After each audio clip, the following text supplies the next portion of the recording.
Bizim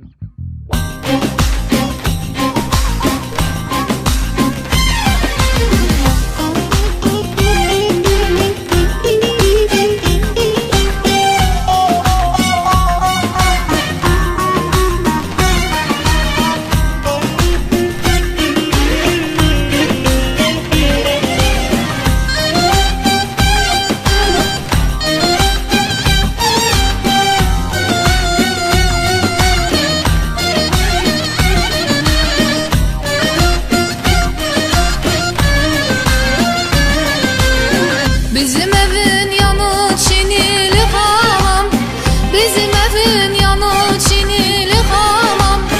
Suyu sabunu var, her şeysi tamam.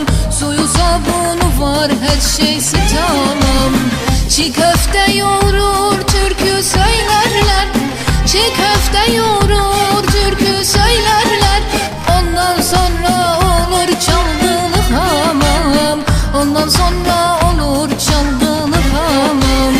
Oy hamamcı hamamcı, canım gülüm hamamcı. Vay hamamcı hamamcı, canım gülüm hamamcı. Genç kızlar göbek atacak, nerede bu bağlamacı? Genç kızlar göbek atacak, nerede bu bağlamacı? Çal kemancı kemanı, eğlenmenin zamanı.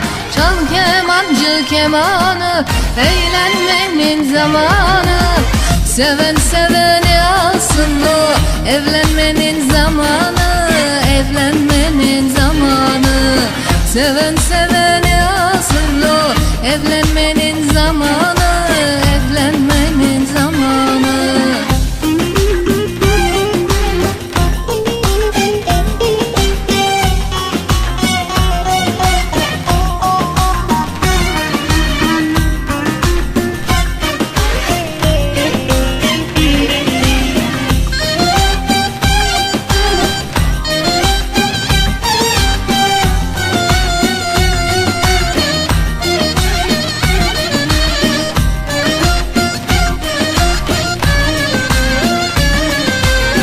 Çiğ köfte yoğurdum acımı acı.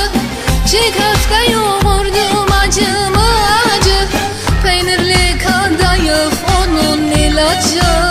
Peynirli kadayıf onun ilacı. Çiğ köfte yoğurur, türkü söylerler.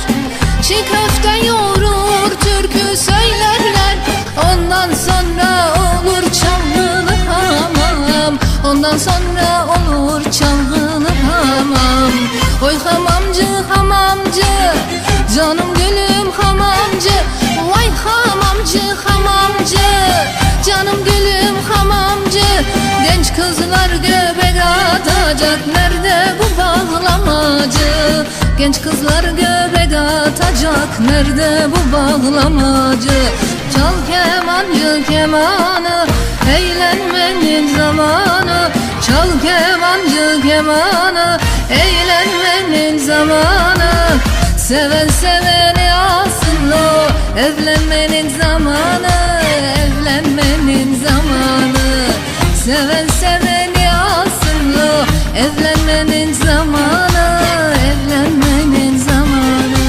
Çal kemancı kemanı, eğlenmenin zamanı. Çal kemancı kemanı, eğlenmenin zamanı. Seven seveni alsın o, evlenmenin zamanı. Evlenmenin zamanı. Seven seveni